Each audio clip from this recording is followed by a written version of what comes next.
Hello, this is Bridget Rao with Divine Essentials.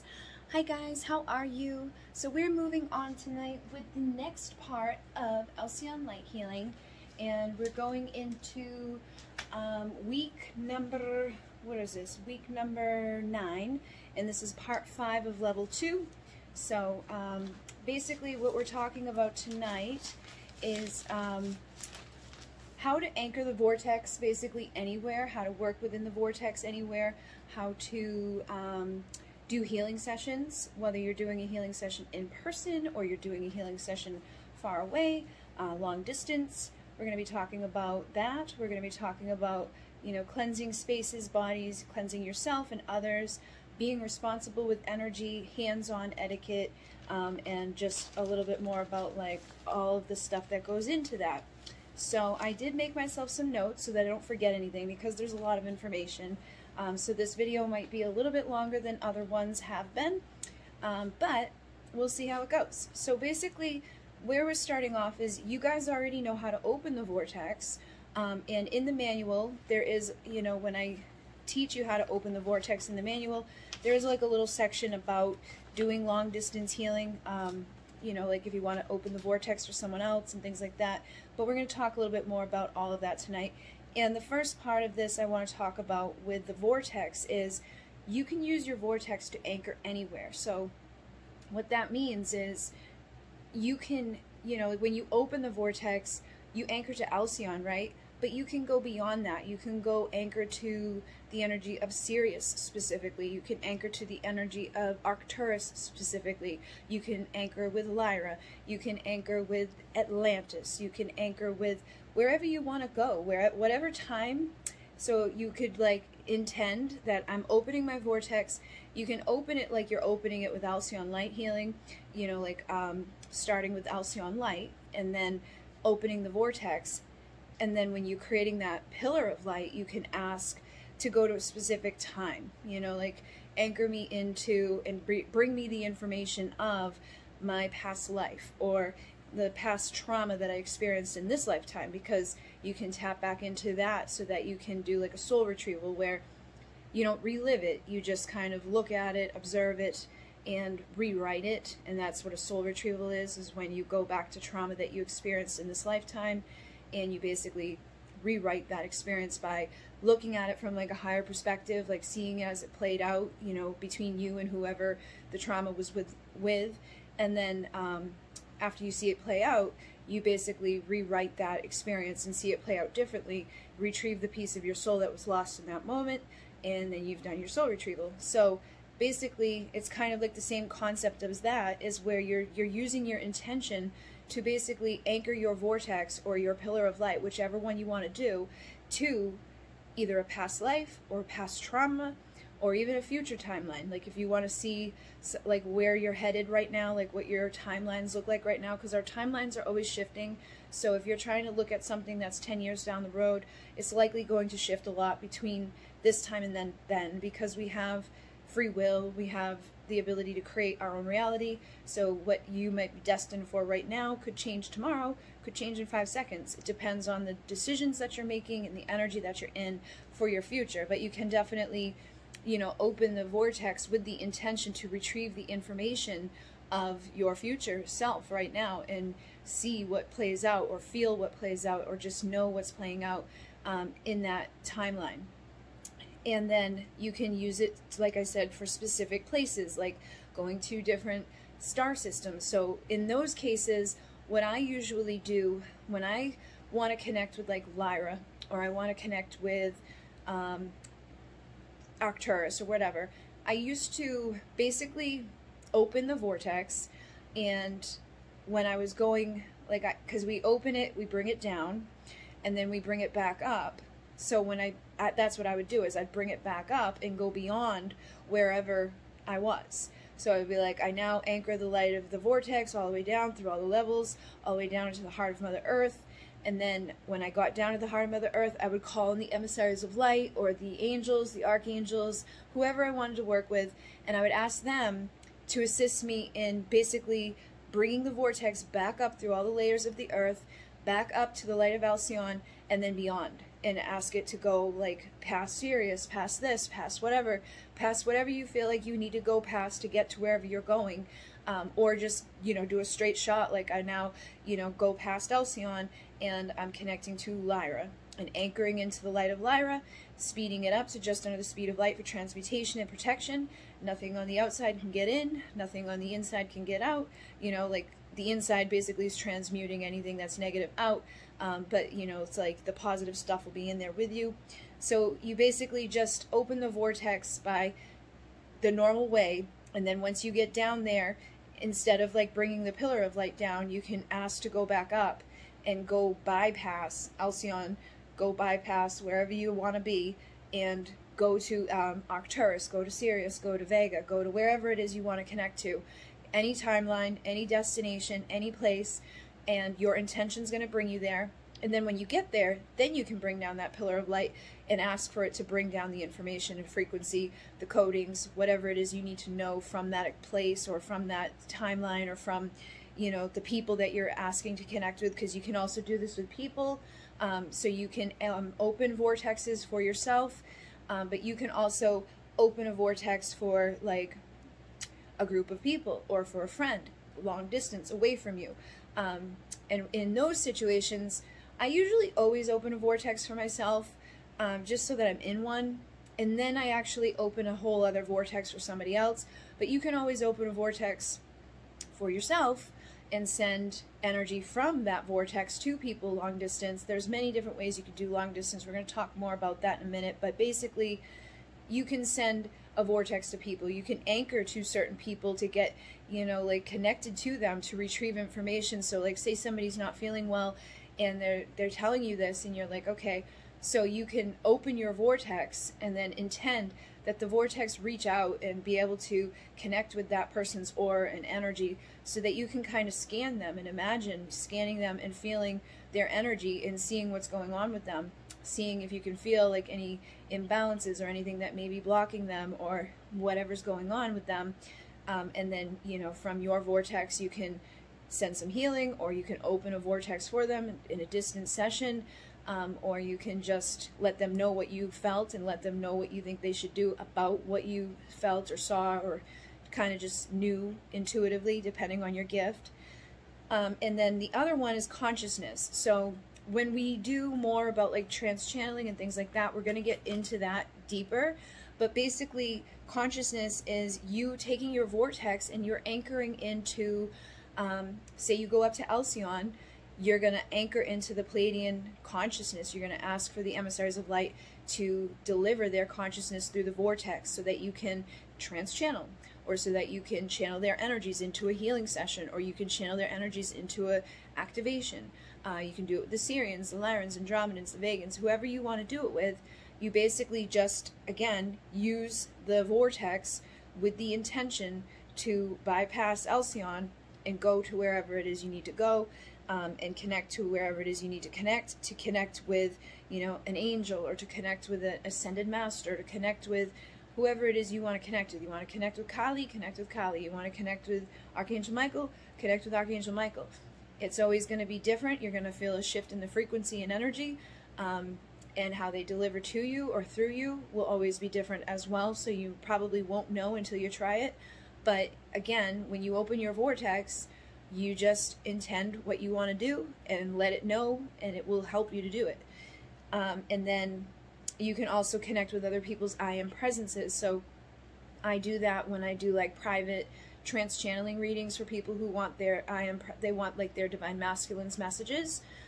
So they'll be like, I want to get trance channeling from the divine masculine. So I will ask to connect with the I am presence of that person. I ask for permission first. I always ask for permission, especially when it's a person. If I'm doing long distance healing, if I'm doing something with a human being, you know, that lives and exists here on this dimension, I always ask in accordance with their I am presence if I have permission to work with them, to work with their consciousness. And I've never really had a no. There's been times that I've told people no because it just didn't feel right, but you know, I didn't even bother to ask because it just knew that like what they were doing wasn't right, or what they were doing was like stalkery or whatever, like just bad vibes. And that's another thing. You you're going to know if you should be doing something or not. But basically, you can use the vortex to connect with the I am presence of an individual and retrieve answers to questions for somebody else or for yourself. So if you have somebody that you're interested in, you want to know what they're thinking and feeling and wanting in that moment, you can use the vortex, connect with their I am presence, their consciousness, and ask to retrieve, you know, the downloads, the information, the feelings, the sensations, the visions, whatever it is that your predominant thing is, so that you can connect with that energy and frequency of that person's consciousness and understand it on a deeper level. And then you will also be able to receive downloads within the vortex. So if you open your vortex and you just open up to Alcyone and, you know, you bring down your pillar of light, you're automatically going to be downloading energies and frequencies. You're automatically going to be in a different energy. And so basically all you need to do is decide, do you want to set intentions for, I would like to receive a download for, you know, balancing my heart chakra, or I would like to receive an activation for manifesting, or whatever. You can set a clear intention, or you can just be open to receive and allow them to deliver to you whatever frequency, energy, light codes, things that need to come into you at that time. Just trust whatever they deliver to you. But no matter what, when you open that vortex, you are connecting with divine energy. You are retrieving information and downloads in those moments that you have the vortex open with you. And confirmation and synchronicity will also be like a guide to let you know if you're on the right track. You know, like say you set the intention to do a heart activation or to do heart chakra balancing, and after you're done with your little session, it's like everywhere you turn, you see hearts, and you see, you know, pink, or you see green, or you see whatever it is that connects to you, that gives you the confirmation that you just got the activation. You start seeing a bunch of like a certain number. Maybe you start seeing like the number that's associated with that chakra, like the 4th chakra, you start seeing 444. So you get confirmation and synchronicity to help guide you and let you know that you also, because sometimes you're going to get downloads and you're going to receive like light codes and frequency, and you may not be as aware or conscious of it as you would be if you are paying attention to your synchronicity and the confirmation that comes afterwards, because you could have a beautiful experience in meditation but then doubt it.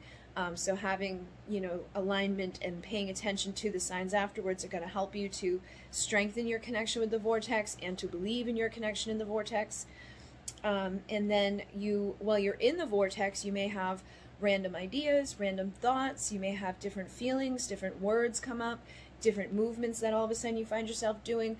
And basically when you're in the vortex, you are a channel, you are a conduit for energy and frequency, because you're setting the intention to connect with divine light, and you're bringing through whatever's coming through. So it may come in a myriad of ways, and it may influence you in a myriad of ways, but that's how you're going to kind of know that you're receiving a download, or something is happening, or you're getting some sort of energy or frequency, because you'll start having weird little sensations or feelings or thoughts, or just little words that pop into your head that you were like, why would I think that?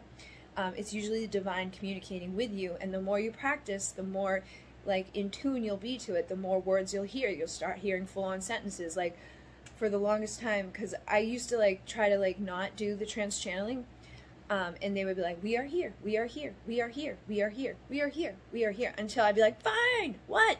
And let them deliver whatever it was that they wanted to frickin' say. But they would say, it was like a little kid, like mom, mom, mom, mom, mom, until I finally would acknowledge it.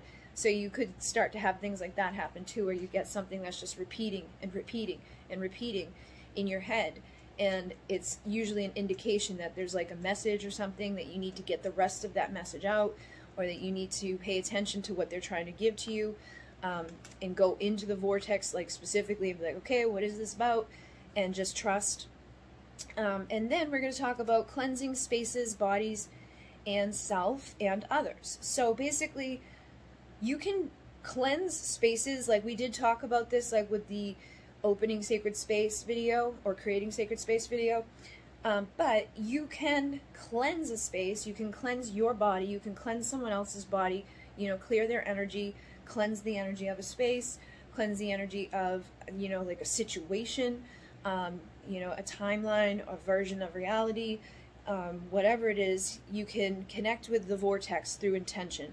And just basically say, like, I now intend to open the vortex, and I now clear my energy from crown to root, or from head to toe, or for whatever, you know, you want to do. Sometimes I'm guided to go from the head down, and sometimes I'm guided to go from the feet up. So it's always different. It's however you're guided to do it. So don't overthink it. Don't think that, like, because if you hear me do it from crown to toe every time, that you have to do it that way. You can always come up the other way. But basically, just opening the vortex itself can be cleansing for the energy of your body. And then if you're in a space, like when you open the vortex, you expand it out. So you can expand it out to encompass a room and intend that it's transmuting the energy of that room and cleansing that room. Or you can expand it out to do your whole home. Or you could be in a place publicly and be like, I expand this out to do, you know, like an entire hospital if there's a bunch of sick people. Or, you know, your entire school, or your entire, wherever, your entire town if you want to. Just make sure you intend that you're not giving your energy to it, that you're asking for the divine energy to run through the vortex and you out, and to transmute and to clear those spaces or that place or whatever it is that you're wanting to clear. Other ways you can do it is you can get physical selenite and put it in like the four corners of a room, or you can, like, you know, hold on to selenite and intend that it's cleansing you and clearing you. But another cool thing about the vortex is you can bring in energy and frequency to the vortex. So if you want selenite and you don't have a physical selenite, you just say, I now intend to bring in the energy and frequency of selenite. And I bring it through the vortex, and I fill it all up, and I cleanse myself, and I cleanse this room, and I cleanse this space, I cleanse this other person. Whatever you want to do, there's like literally there's no limitations. The only limitation is like running out of the ideas or running out of the intention, because there's, I mean, basically you can do whatever you need to do with the vortex because it's energy and frequency. So then you can also use Palo Santo, you can use sage, you can use incense. Or again, if you don't have those things, you can intend to bring the energy and frequency of Palo Santo through the vortex, or, you know, incense through the vortex, whatever it is that you resonate with using. If you don't have those physical items one time, you can actually just use your vortex and your intention. You don't even need the vortex. You can just do it with intention if you really wanted to, but the vortex helps, you know, to like transmute things a little bit faster. It connects you with the divine light. So it's like doing a couple of things at once. But like I said, you can basically use the vortex in place of a lot of things. And then you can use singing bowls, pyramids, like the singing pyramid that I have. You can use that to clear energy. Like if you just play the bowl for a few minutes, it's going to clear your energy, especially if you set the intention that playing the bowl to clear my energy. If you don't have the bowl, you don't have the singing bowl, you don't have a tuning fork, like there's these, you know, this one's for the pineal gland or the third eye. You bang it on something hard, like you can bang it on a crystal, you can bang it on, I have a hockey puck, but you just bang it and it's like, and you can clear your pineal gland. But if you don't have this, again, you can ask to receive the energy, the frequency of this tuning fork into your vortex, into your energy field, into your third eye, to clear yourself, or to clear others, or to clear space, and basically just use your intention and just combine what you like or what you have available or don't have available, and just what you want to bring into the vortex through your intention. So hopefully that made sense.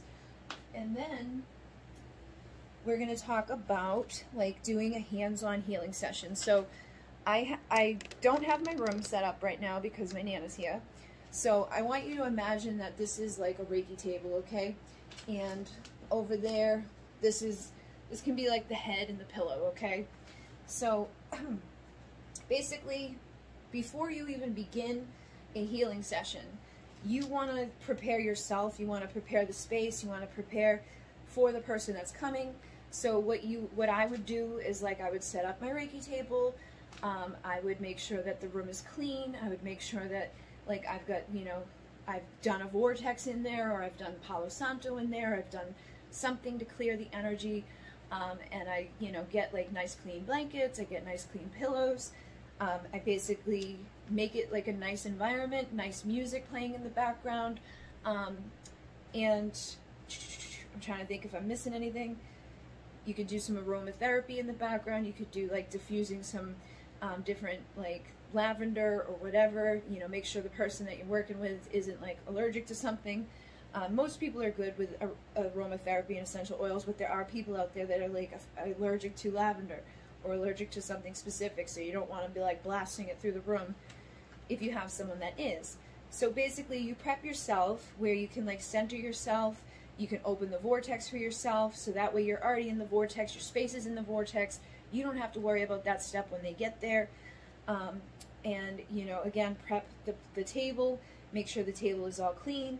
Now, you always want to wash your hands before you do hands-on healing session, especially now with COVID. I'm sure that there's probably even more regulations and mandates because, you know, like at a Reiki clinic, we would have people come and they would like use the same pillow and the same blanket as the person before them. So I'm sure like now people are like tossing everything and, you know, constantly changing stuff. Like I never really was like supportive of the whole dirty blanket thing. I was like, this is kind of weird that like because if you go get a massage, they strip everything and they change everything, but they're fully clothed people, so I can understand it. But like, you know, people get hot and sweaty sometimes during a session. Some people cry during a session. So I would, as if it was my own center, I would definitely be, you know, having a clean blanket system going on and having like pillowcases coming through on a regular. Like here, I was always changing things before the next person came, like, and that was easy because it was a smaller thing. But like having a large group of people, you need to have a larger amount of blankets. But basically, like I said, keep it clean, get it ready, prepare the space. Now, what I would do too is like when you have the person come in, you know, just be nice to the person, welcome them to your center, welcome them to your space, welcome to your home, wherever you're doing it, their home. Because sometimes you can travel to people to bring your Reiki table with you. But basically, you're going to have them lay down. Now, I always give them a pillow, a blanket, and something for back support underneath their knees because they get uncomfortable after a while just laying flat on their back, especially if you have somebody that has pain. You know, like they might have lower back pain, or they might have knee pain, or they might have pain somewhere. Some people, I've had people come in and they can't lay on their back. They have to lay on their side for their session, or they have to lay on their stomach for their session. And you have to adapt and be, you know, welcoming and ready for things like that. So having a couple of different blankets, or having like one of those round pillows that you can put under their knees, or have them move it around to their comfort, you know, put it under their ankles, wherever they want it, basically is where I would put it. But make sure you have some like that, something that's going to be comfortable for them. Even if it's just a regular pillow that they're going to put under their knees, it helps to take the pressure off their back.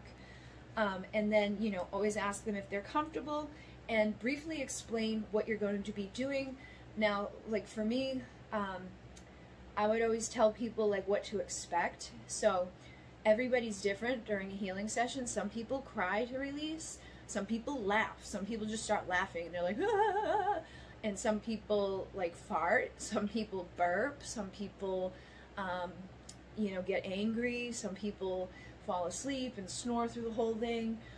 Everybody's different, and you just want to let them know to be comfortable, like to not be like freaking out if all of a sudden they start tearing up, or all of a sudden, you know, they start wanting to laugh or whatever. Just make them comfortable to do whatever they need to do to release whatever they need to release, and let them know those things. Like I would go through it, and they would always laugh because like some people cry, some people, you know, laugh, some people fart, and they're like, oh. So you just make them comfortable and let them know that it's okay to do those things. And then you can ask them at that time, like when you have them lay down, you know, is there anything specific, or you can even ask them when they first come in, is there anything specific you want to work on today? Is there anything that you have pain or anywhere in your, you know, body, or anything going on emotionally? Or some people will tell you like straight up, like I've got, you know, this, and this, or some people will be like, I'm just open. Some people don't know. Some people don't even realize. So you basically just kind of go with it. I used to do a lot of Reiki clinics, so there would be times where we would have people come in and there'd be somebody receiving during the time somebody else came in, so we didn't have as much time to talk. So a lot of times I'd get people on my table and I'd kind of give them that little spiel, and then I just jump in and go. And I like those sessions the most because they always get the confirmation afterwards. Like, they didn't come in and tell me that their right knee was messed up and that their lower back hurts and that, you know, they had something messed up to their shoulder or whatever, but intuitively I'd be drawn to all of those places longer than other places, or like immediately upon, you know, starting the session, and they would always mention it afterwards, like, I can't believe you went there, because that's exactly where blah blah blah happened, or that's where this is, or that's where blah blah blah is. And it gives you the confirmation to trust your intuition, and it helps you to feel more, you know, confident in doing these sessions, and to trust yourself to go to those places that may feel a little like different. Because if you've been through Reiki training, Reiki's like, you got these hand positions where basically you start at the head, and they even go by like a bell. They'll start at the head for 3 minutes, and then like they'll do the third eye for 3 minutes, they'll do the throat for 3 minutes, they'll do the heart for 3 minutes, and they come down and they do the solar plexus, the sacral, they hover at the root. We never touch the red area. I try not to touch people's breasts or their hoo-ha, men's peepees. Like, I stay away from those areas. The only time I would say that it's like good to touch somebody here is like if you know they have breast cancer and you guys communicate about it and say like, do you want me to do some hands-on healing like on that actual area, you know? And again, you don't have to touch the body. You can hover around those areas, but still communicate with somebody if you're going to be hovering over their breast, hovering over their private part. Maybe they've got something, you know, like going on down there. It depends. Every client is different. You got to prepare yourself for the unexpected. But basically, in Reiki, they give you like those set hand positions, and they didn't really like, a lot of times they didn't, you know, encourage you to do other things. Then like shamanic healing, when I do shaman healing, it's like completely different. Like, I'll start at the head, and I'll take like stones and tap them together, take the stones and trace on their forehead, trace down around their eyes, trace down around their cheeks, and you can see the person completely relax. You can see them just let go of all their tension. They go like sink deeper and deeper into it. And then, you know, I'll spray Florida water on them because it's like a lot of alcohol, and put those aside because it's gonna, those are cleared. You know, we don't want to be like taking people's stuff off their face and then putting that crystal on someone else. And then for the session part, like I would do hands-on, but I wouldn't go by hand positions. Like I would, beginning of every session, I scan the person. So I go like this, and I scan the energy, and I feel for blocks. I feel for like these imperfect things where, you know, up here feels okay, something at the throat, you know, and then you just keep going. Oh, there's something there. Oh, there's something there. And then once you scan their whole body, then you can go back to that head and, you know, start with the session. Or you can go right to the first place that you felt something that was not balanced. So it could be that this person's not speaking their truth, or this person, maybe they're a smoker, this person, you know, whatever, they're blocked creatively. There's so many different things that could be going on, but you want to go to that place where you felt like the little not move, or you felt like the energy shift. Sometimes it's going to feel hotter, or sometimes it's going to feel colder. It depends on you.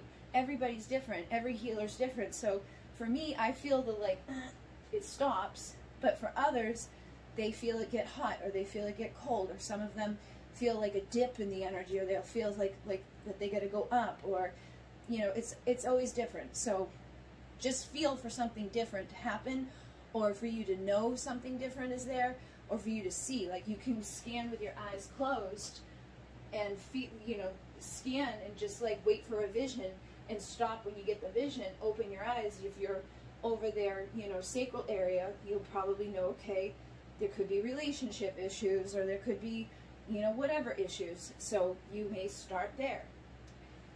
But basically, it's intuitive. Alcyone Light Healing, I don't want you to be like too worried about hand positions. I want you to go where you're guided to go. Like if it's on their right freaking shoulder, their right elbow, if it's their knee, if it's their toe, if it's their whatever, go to wherever you're guided to go, because you're probably going to find out that there's a reason you were guided to go there. Even if you don't get a, you know, straight reason, it may be that they needed to be grounded, so you started at their feet and were pulling the energy down. And then, so with the shaman stuff, like, another thing I would do is, like, I would pull energy too. Like, you know, I'd start with my hands up on their shoulders, and then pull the energy right down their arm, right off their hand, off their fingers, and I would do it like from their hip all the way down and pull it off of their feet, and just keep pulling that energy. And it's almost like, it's like a movement, you know, it's like you get into this trance-like movement that's going on when you're doing healing sessions with the shamanic energy. And then like with New Paradigm throughout the whole, you know, hand position thing, like they recommend, you know, doing the traditional chakras and stuff, but they would say, like, if you felt like called to go here, go here. Don't worry about keeping your hands, you know, set to just certain places, because there's going to be people who have different things that are not going on just on their chakras.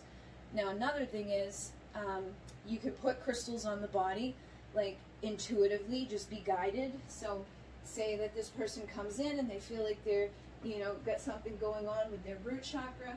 I might feel guided to get something that's very grounding, and I place that maybe near their root chakra, or place it somewhere on their body so that I know that I'm helping them to ground. If I don't have it, I ask the Vortex to bring it in, to bring the energy and frequency of tourmaline or Apache tears, or whatever, you know, whatever it is you want to bring in, that you feel guided to bring in. You can either do it physically by putting it on their body, or you can have it come in through the Vortex. Something else I used to do too is, like, I would actually, you know, in the beginning of a session, start with Palo Santo, and that would help me, like, with clearing their energy. You know, I'd do like the whole body, and then I would scan for like the imperfect stuff. I'm just trying to think of all the different things I've done and kind of give you guys ideas, because as everybody's going to be different with what they are drawn to do and what they don't like to do and what they want to do. So just do what feels right to you, and don't overthink it, because if you're overthinking, you're not in the divine flow. You're not listening to your intuition. So basically, you know, that's the beginning. Then when you find those like blocks and stuff, you can even go further to figure out, like, is it a physical block? Is it really close to the body that, like, you know, they're getting that little that's not moving, or they're getting that fluctuation? Or is it a little bit higher up? Is it their emotional body? Because we have our physical body here, and we have our emotional body out here, then we have our mental body out here, and we have our spiritual body out here. So some people could be blocked in their throat, but it may not have anything to do physical. It could be emotional. They're not speaking their truth to their, you know, partner, or they're not, you know, speaking their truth at their job or whatever, and it's emotionally imbalancing them. So it may not be that you need to put your hands right here. You might need to work in the energy field, or you might need to work on the mental body, because maybe they're constantly thinking and thinking and thinking and thinking and blocking themselves here instead of speaking. Or they're doing it on a spiritual level where they don't even know, or they really don't have much, you know, say on what's going on. It could be spiritual attack from somebody else lying about them, or somebody else is talking, you know, craziness about them. You know, it's like, who knows? You just got to trust your intuition and go with the flow. But in those cases, you can literally scan the physical body, the spiritual, the emotional body, and feel for the imperfect parts there. And then you can scan up higher for like the mental body and the spiritual body. And if you find something, just work in that area. Because I've had sessions where I didn't even touch the person for a majority of it, because it was so much shit in their energy field, or in their aura, or in their like emotional body, that it was like 90% of the session was like me doing weird shit above them. But you know, that's rare. I only had that happen like once or twice, but it has happened. And like I said, there's been some sessions where I've drawn right to their feet to ground them, and there's some sessions where I've drawn right to the head to open them. And then another thing that I started doing as a healer and as a channel was, I open my vortex before they get there and have the vortex open. But when I open the vortex for them, because I always open a vortex, that's another thing I forgot to say. In the beginning of your session, you might want to start by, you know, going into prayer. They've got their eyes closed. They don't know what you're doing. They just assume you're prepping.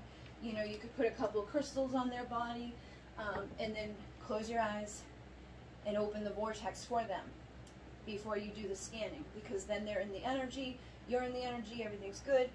They've got a vortex that's transmuting stuff. But what I started doing So you can take what resonates for you.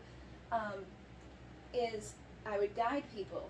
So I would start with my like hands on their head, and I would speak the vortex out like I do for the activations, like I do for the meditations, and I would take people on a journey, and I would take them up to Alcyone, or I'd take them up to where Sirius, or you know, I'd take them down into the earth, or I'd take them with the dolphins through the portals, or I'd go on a shamanic journey with the serpent and the jaguar and whatever. It was dependent upon the person, it was dependent upon the energy that they were in, dependent on the energy I was in, but I would just always start off by opening that vortex, coming and bringing it down, and then, you know, as the vortex is open, we just go into the journey.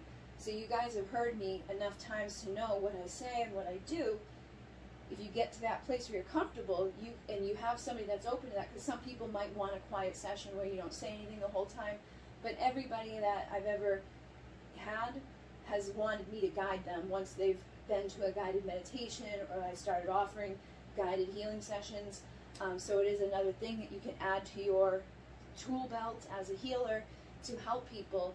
And you can do it for specific things. Like if you have someone come to you and they tell you that they're stuck and they're blocked and they're not manifesting and they're not happy and they're, you know, not speaking their truth, or they're whatever it is, you can intend to take them on a journey to clear that block. You can, and while you're on the journey, like what I would do is like I would start at the crown and I'd be like, okay, now we're bringing the pillar of light from source down into the crown while my hands are on their crown. And then I would say, okay, now allow the energy to flow into your third eye as my hand was on their third eye. And then allow the energy to flow into their, you know, their jaw as my hands were like around the area of their neck and their jaw. And then I would slowly take it down into their shoulders and into their arms, and like pull down the arm as we're bringing the energy down while I'm guiding them, so they feel it while I'm guiding them. And it's like it intensifies everything. But you can also take them on a personalized journey where, you know, when you get to the heart chakra, you're going to spend some time there. You know, when you get to, you know, their root chakra, you got to spend some time there. It depends on what their block is, and that's something you guys want to educate yourself more with too. Like that's why we're doing like the chakras along with this, because every chakra is different. You know, if they're blocked down here, that could be their basic needs and survival. They could be worried about money. They could be fearful that they're going to get hurt, that somebody's going to hit them. You know, there's different things. Usually what will happen is you do the session, you find the blocks, you may intuitively kind of know what's going on, but at the end of the session, once you have finished doing either you're guiding them or you're just doing a private, you know, silent session where you go through like the, you know, from their head to their toes, and then at the end of the session, I always usually do Palo Santo again, and then I will take and I will scan to check one more time to see if those imperfect things are gone. And then I do like a little bit higher up to make sure that there's not any on a higher level or a different level of their body. And then I do this, and I know that we're good. Oh, and that's another thing. When you're pulling energy off of people, because there's going to be times that you find something, right? You find that imperfect thing. What are you going to do with it? You put your hands there. A lot of times you start like intuitively wanting to pull it away and like getting rid of it, right? So you might do this. You want to think about where you're throwing the energy, because I've had people in one of those Reiki clinics be like, and just like smash me with it. And I've done it to people too. I've taken energy off of someone and thrown it and hit somebody else with it. When you're taking energy off of people like that, imagine that there's like a trash bucket that's going to transmute it, or that it's going right into the vortex. But always be mindful that you're not throwing it at another person, or that you're not taking something off of one person and giving it to another. You know, just be mindful of that, because that's, again, the etiquette that we wanted to talk about. You don't want to be just, like, flinging energy around, especially if it's cords and attachments. And that could be a thing, too. You might feel somebody be like, you know, it might feel weird to you, and they may be covered in cords. So you might want to call on Archangel Michael to come in and cut and sever all their cords. And, again, if they're unconscious or they're, you know, relaxed and you're not speaking at this point, you can just say, I ask Archangel Michael, in accordance with the I Am Presence, to come in, you know, as long as this is in accordance with the I Am Presence, Archangel Michael, please cut and sever these cords and ties that are hindering this person or blocking this person or are, you know, draining this person, however you want to word it, whatever feels right. just ask the I Am Presence be, you know, the one that gives the okay for it, so then, you know, you're not infringing on free will, and you don't have to like hit them and be like, are you okay if I cut your cords? Because they're gonna say yes, and you're gonna just interfere in their meditation or interfere in their session. Or if you're doing the guided visualization, you can literally bring in Archangel Michael to cut the cords that need to be cut, because they're gonna hear it, they're gonna be aware of it. If they're not okay with it, they're gonna say it. So basically, do it the way you feel guided to. Those are all different things I have done. The basics is basically, you know, clear the room, open your vortex. When they get on the table, make sure they're comfortable, open the vortex for them, and then scan them, look for those places that need to be worked on, and then work on those places. And you can do that, like, you can work with crystals. Like, sometimes I'll feel called to, like, take a crystal and, like, do something like this, where it's like you're doing, like, psychic surgery, and you're, you know, doing something. You don't know exactly. I never know what I'm doing. I'm just doing shit, and then I, you know, throw it, get rid of it, and then afterwards, like, I don't even touch the person, but they're like, did you do something right here? Like, they always know. You always get the confirmation. It's crazy the amount of confirmation you get doing healing sessions. So just trust your gut. Go where you're guided to go. Do what you're guided to do. If you're working with crystals, work with them. If you're working with sound healing, work with sound healing. That was another thing. Like, in the middle of a session or at the end of a session, I would play, like, right over their body, but I would be gentle. Like, I wouldn't be like, bam, like, out of nowhere. You just clear the energy, scan around their body, you know, go all the way down. And you can do singing bowls, you can do, you know, gongs, you can do drums.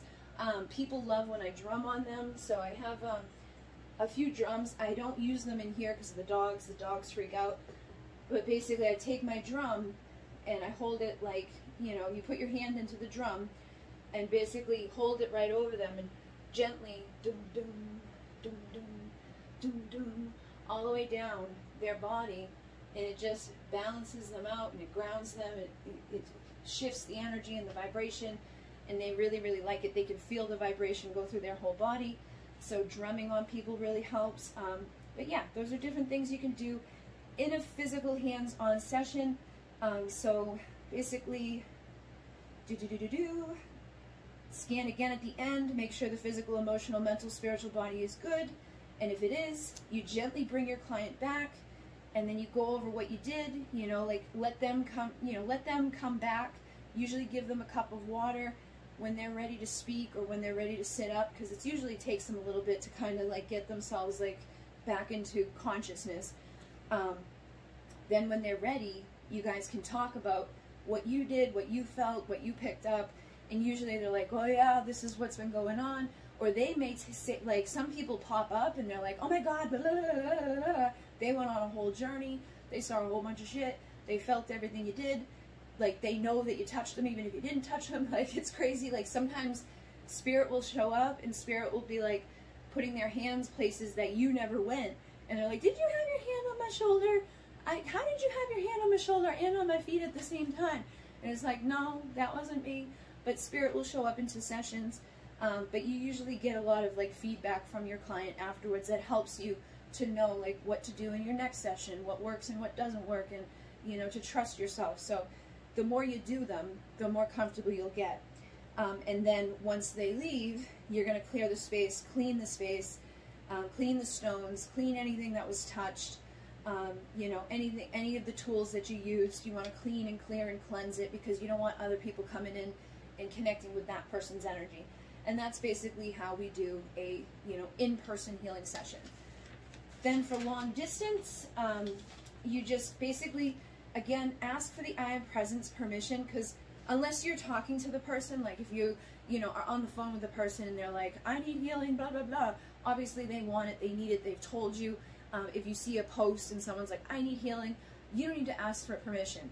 But if it's somebody that like you don't know, or you do know them and you know they're struggling but they won't ask for help, or you know, like when my mom was like in the ICU and she could not speak, I would ask the I Am Presence to please be open to the healing that I was going to do, you know, that it was in accordance with the will of the I Am Presence, in accordance with the will of the I Am Presence. I ask that this be in accordance with the will of the I Am Presence. Get used to asking that, because you don't want to infringe on free will. You don't want to create karma for yourself, basically.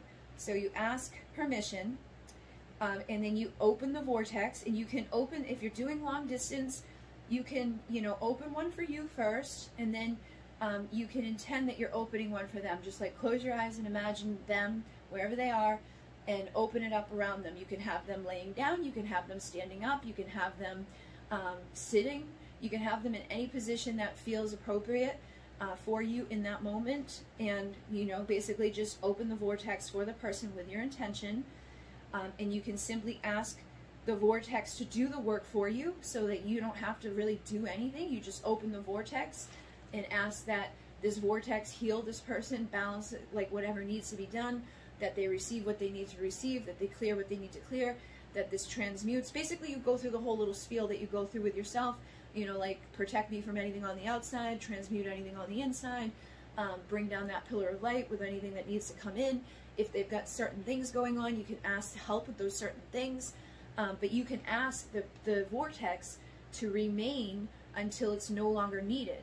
So you can basically set up that vortex and say, okay, I now want this vortex to stay until it is no longer needed, and when it's no longer needed, close it and, you know, return that energy back to me. Because you don't want a bunch of vortexes open everywhere. And you can do this for people, you can do this for places. Like if you know the fires are happening in a place, like when California is all on fire, you can send a vortex to California and intend to assist with the, you know, stuff that's going on.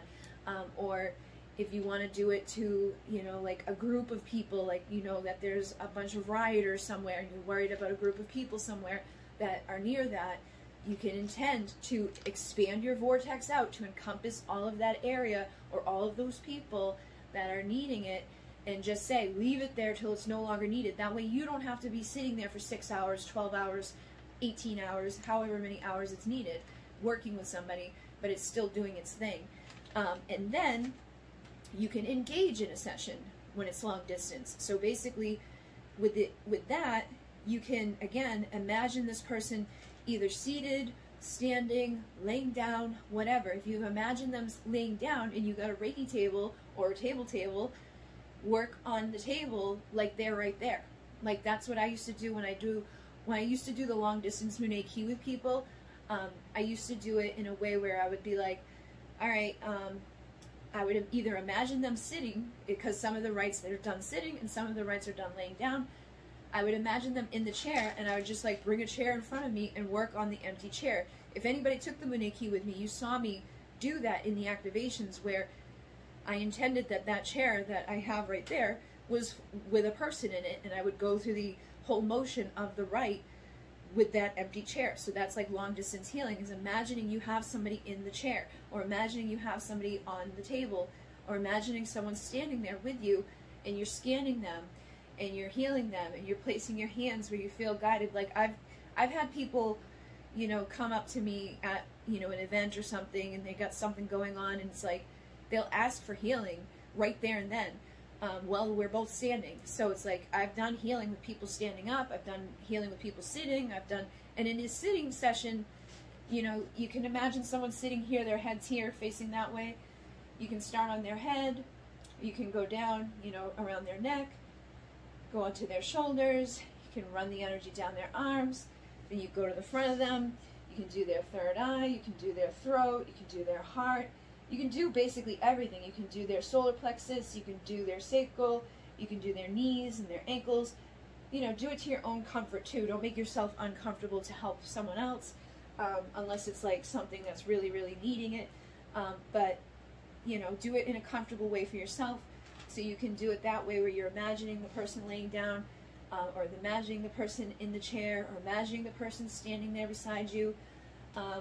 And then if you ask a vortex to do it without you, be sure to have that command at the end that when it's done, I want the vortex to close and return to me, so that you don't have energy everywhere and out there like, you're not giving your energy to like the fires and to this person and to that person and to this situation, because you'll eventually get drained. It's happened to me before. It was like I've had vortex and vortex and vortex at this center and that center and this place and that friend and this place, and that dog I saw on Instagram and that dog I saw on Facebook, and like craziness. And I was like, okay, I'm closing all of my vortexes now, and I'm returning that energy back to me, and it helped because I felt scattered. I felt like, ugh. So it can impact you if you open too many and leave them open without that, you know, come back to me when it's done. So always remember to ask for permission if you don't have the permission of the person, and always remember to close it in your opening. Like say, like when it's done, bring it to me. And then you can open the vortex around yourself and send from your vortex too. So like if you don't want to like do a vortex for them specifically, you can open the vortex and send energy from the vortex to people. So you can work with a picture if you wanted to. Like you got a picture of somebody, you can open the vortex and look at the picture of them and like, you know, put your hand on the picture and just send healing. If you don't want to do that, you can do like with a teddy bear, you can grab like a teddy bear and imagine the teddy bear's them and like literally work on their chakra areas and different places of the body. Imagine that you're working on their body in your vortex. And then if you don't want to do that, you can do it with, you can like imagine that they're like this little tiny person and like they're standing like in your hand, or you can lay them down in your hand, cup them in your hand like this little tiny person, and just run the energy through your hands. And imagine they're in there getting all that healing while you're in your vortex. And then the other one, you can like look at a map, you can look at a location, and you can, you know, like say like California's on fire and you want to send healing there. You can look at the map and like send energy to that direct place from your vortex. Basically, their options are endless. However you want to do it is how you want to do it. If you want to do it with a picture, you want to do it with a teddy bear, you want to do it by sending them a vortex. If you want to do it from your own vortex, if you want to pretend that they're in the room with you, all of those are perfect ways. All of those are great ways. All of those will work. So it's basically just intention, visualization, setting the clear command, and trusting and allowing it to happen. And then I always typically open the vortex for me first, and then open one for someone else, or, you know, where someone else is. Like I always, you know, do it for someone or where something is secondly. So I always protect myself first and foremost, and then I do a second vortex for other people, or, you know, like long distance wise. Even in private sessions, I open my vortex first to encompass the space, create a sacred space, but when that person gets there, I create a vortex for them. So you can basically go through that same visualization that you go through with yourself, but just imagine them in your place, you know, and say the words in a way that makes sense for them. And then you can do guided meditations, like I was saying. You can take people on a healing journey with the vortex, with your hands-on healing, or, you know, you can do a guided visualization over the phone, or you can record a guided visualization like I do and post it, and then everybody can benefit from it. And then again, when you're done with your sessions, close your vortexes, or ask that it remains till it's no longer needed. And then you can use it in a large area. You can use it in the hospital. You can expand to encompass wherever you want to go. You can do whatever you really want to do. But always ask Source and Alcyone Light to do the healing for you. Like, you don't want to be like, I send my energy, you know, or I'm giving all of my power to this person or this situation. Like, ask for Alcyone Light or Source energy to be the healer, you know, to be the healing vibration and frequency, that you're just the conduit, you're just the channel, you're not the one that's, you know, doing all of the energy healing part itself. And that's basically it. And I was just going to give you guys your homework because it's kind of connected to this. And for your homework, we have practice opening the vortex, and come up with your own wording and intentions. So like practice opening the vortex for yourself if you're not comfortable doing that yet, and practice opening it for other people. You know, get somebody in mind that you want to work with. It would be cool if they knew about it. If they don't know about it, ask their I'm presence to be in accordance with it, and make sure you have that in there. So maybe write up something that says, those wordings, like I now ask for, you know, long distance healing in accordance with the I am presence and the will of Joe Schmo, whoever it is. And then practicing opening pillars of light with and without the vortex, because you know, like, you don't always have time to go through a whole vortex. So sometimes just opening a pillar of light is okay. And opening a pillar of light, you basically just ask Alcyone Light, you know, to send a pillar of light down to encompass you, to protect you, to be around you. You can ask Archangel Michael for a pillar of light. Archangel Michael has, you know, legions of light that he sends out to do pillars of light. So if you're wanting to ask the emissaries, ask the emissaries. If you're wanting to ask Alcyone Light Healing, specifically like Alcyone Energy, the star, the sun, basically you can ask for a pillar from there. You can ask for a pillar from Sirius. Again, it's the same thing. There's no limitation. If you want a pillar of light that comes from Lyra, ask for one. If you want one that comes from Andromeda, ask for one. There's no limitation with this stuff, but I want you to start practicing opening just a pillar of light and then opening a vortex with a pillar of light, and feel the difference between the two. Feel if one feels more powerful to you, if one's more comfortable to you, because you don't have to always work in the vortex. I just find that the vortex is a great way to, you know, release a lot of limitations and, you know, do a lot of extra protection. And when we start talking about, like, you know, getting rid of entities and attachments and demons and stuff like that, you're going to want the vortex, probably. But, you know, it depends on when you get there. And then cutting cords daily and nightly with Archangel Michael. I want you guys to start daily asking for that, you know, at least in the morning or at night, one of the two. I always do it at night because then I can sleep with clear energy. But you sleep, right? You dream. You can connect with people in your dreams. You can connect in the astral realm with stuff that's not good. So when you wake up in the morning, it's not a bad idea to ask Archangel Michael to cut your cords again. You don't have to go through a 50-minute process like we did last week. But now that you've done that 50-minute process, keep it clear. Call on him every day. Be like, Archangel Michael, please come and cut and clear all my cords and attachments, because if you're doing it daily, they're not going to get bigger and bigger and bigger. They're not going to manifest into a big attachment. They're not going to manifest into an entity or a demon or something nasty. If you're constantly on top of it, you're going to prevent it from being nasty and big. So I want you to start being mindful of that on a regular basis, and then clearing your aura. So to clear your aura, you can just, again, do it with the vortex. You can do it with a pillar of light, or you can do it with your intention. You can, you know, imagine your aura, like around you is this beautiful egg-shaped thing, and inside of it is you and your energy. And what happens is, if you get a cord, it goes through your aura and it makes a hole, or if somebody bumps into your aura, it makes like a dent. So our aura gets messed up all the time. You'll see like little imperfections, you'll see like little bumps and dents and things. Like if you ever do a healing on somebody, you can reach up and you can feel their aura, you can feel where there's cords, you can feel where there's shit that shouldn't be. And you can literally like do your hands and just like run your energy over them like that, and just kind of, you know, smooth it out, clear it away, help to heal it. You can fill it up with golden light, and intend that the golden light is like bringing it back to its highest vibration. It's clearing and cleansing and, you know, making all those little imperfections perfect again, and, you know, resetting the energy. In the new paradigm, we used to do like there's a daily practice with them that's basically like sitting in meditation, filling your egg up with light, and I think that was basically that, just like filling your egg up with light and filling yourself up with that light and fixing all those little imperfections and stuff like that. And you can send energy from your aura. You can send telepathic messages from your aura. So you can intend to send like a message from your aura to someone else's aura. You know, like you can tend to touch other people with your egg. So you can reach out and like interact with another person's egg. You know, like if you get a message of love, you can send that love to them telepathically and let your aura do the communication for you. If you've got pets, you can send telepathic like thoughts to them. You can send images to them. Like sometimes I send images to my dogs and they always know. Like if I send like a picture of a TREAT, they will know. Like they start getting excited and stuff like that. So it does work, but you've got to believe in it, you've got to trust in it, you've got to practice it.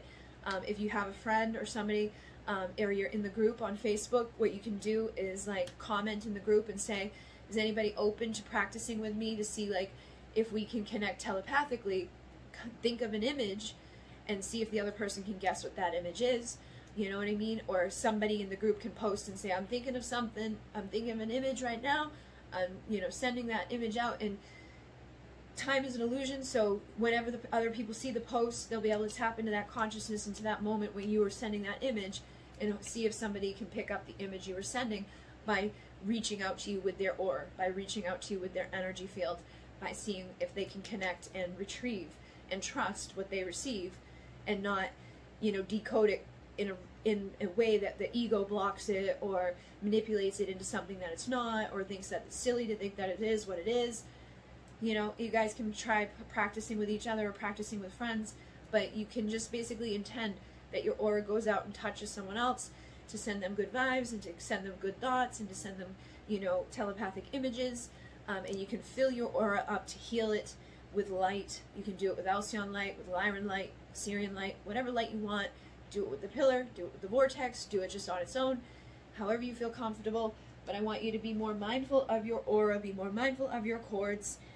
And then the last part is, use the vortex to anchor to a specific place and either write or speak the messages you are guided to share. So I want you to like choose where you want to go. If you want to go to Alcyone, go to Alcyone. If you want to go to Sirius, go to Sirius. But open your vortex and intend to, you know, probably not go to Alcyone, because we've already done that so many times. Or, I mean, unless you haven't practiced that much, then you can practice by starting off with Alcyone. But once you're comfortable with anchoring to Alcyone and having that pillar of light come down with information, ask to go beyond there. Ask to go to Lyra. Ask to go to Sirius. Ask to go to Arcturus. Ask to go wherever, and ask for that pillar of information and light to come down into your crown to inform you with either automatic writing or trance channeling. And you can say that specifically. I would like to now receive information to either speak or write. You choose what you want to do, and then either write the words that come or speak the words that come. You can record yourself, or you can, you know, write things down, but just practice it, because this is part of the stuff that we're going to start getting into later. And if you're kind of dibbling and dabbling with it now, you're going to be even better then. And then use the vortex to anchor into Akashic records.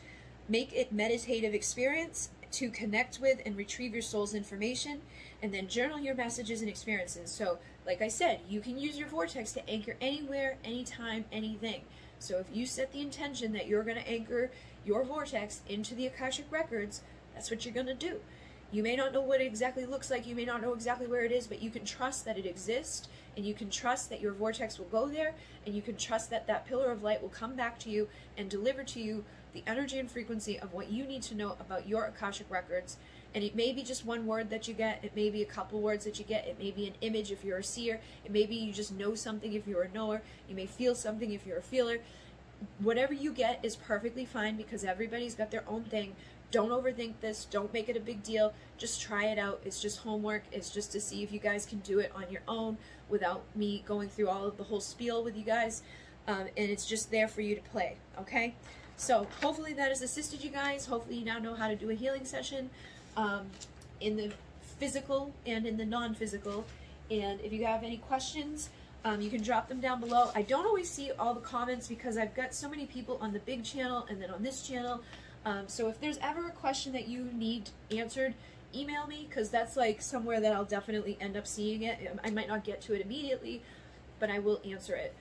So, you know, if there's ever something that's like dire, or, you know, I'm not answering you here, I'm not answering you somewhere specific, like on Instagram or Facebook or whatever, email me, because I always end up getting those. But make sure you email the right email address, because sometimes people email like the Divine Essentials 2 words, and it's Divine Essential.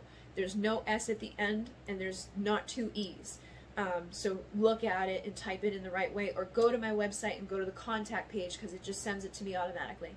Alright, so hopefully this assisted you guys.